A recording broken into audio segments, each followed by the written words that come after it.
How to add the link in Telegram story. Hello everyone, my name is Smile and in this video I'm going to show you how you can add a link in Telegram story. So to know how you can do this, watch this video till the very end. First of all, go to the Google Play Store. On the top search bar, you now need to search for the Telegram right here.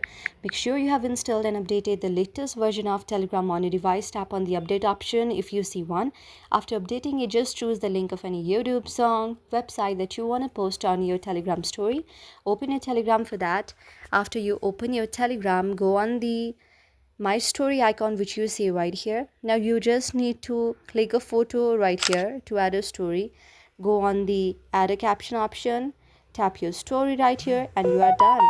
Now tap on the next option and you can just tap on post to everyone, or you can allow just certain people to post your story to. So yes, that's how you can post your story and add all link on your story as well.